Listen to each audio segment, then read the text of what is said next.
இந்த திருட்டு திமுக ஆட்சியை வச்சுக்கிட்டு ஊரடிச்சு ஒலையில போட்டு இந்த கொள்ளையை அடிச்சதுனாலதான் உங்க கரூர் கம்பெனி ஓனர் ஒருத்தர்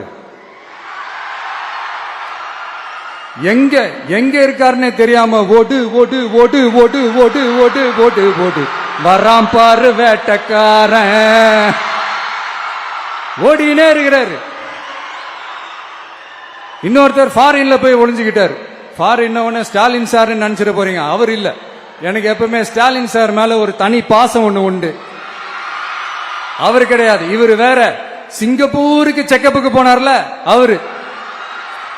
இன்னும் தோண்ட தோண்ட எத்தனை பேர் மாட்ட போறாங்களோ தெரியல. உங்ககிட்ட யாராவது லஞ்சம் ஏதாவது கேட்டாங்கன்னா கொடுக்க முடியாது சொல்லுங்க, நான் இருக்கேன் உங்களோட. அப்படியே யாராவது ஃபோர்ஸ் பண்ணாங்கன்னா இது எங்க மகன், எங்க புள்ள, எங்க அண்ணன், எங்க தம்பி, எங்க விஜய், எங்க விஜயோட ஆட்சின்னு ஸ்ட்ராங்கா சொல்லுங்க. மக்களே, நீங்க கூட இருக்கும் போது லஞ்ச ஊழல் மட்டும் இல்ல, அதிகாரத்தை வச்சு ஆட்டம் போடுற யாரா இருந்தாலும் அடங்கிடுவாங்க. இந்த கடமை கண்ணியம் கட்டுப்பாடுன்ட்டு ஒரு காலத்துல கொள்கையோடு இருந்த கட்சியெல்லாம் இன்னைக்கு எப்படி இருக்கான்னு உங்களுக்கே தெரியும். அதாவது இந்த டிவிகே கட்சியோட தலைவரை எதிர்க்கிறதுல ஒரு நியாயம் இருக்கு. ஏன்னா உங்க பொழப்புல மண்ணள்ளி போட்டான்.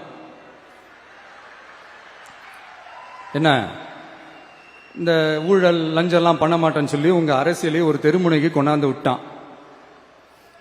மக்கள் வேற அவனை தான் நம்புறாங்க. சோ இந்த விஜயை எதிர்க்கிறதுல ஒரு அரசியல் நியாயம் இருக்குது, அது புரிஞ்சுக்கலாம்.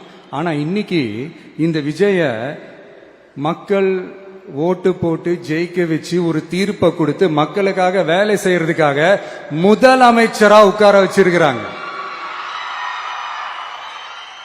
என்னமோ இன்னமும் நீங்க தான் ஆட்சியில் இருக்கிற மாதிரி.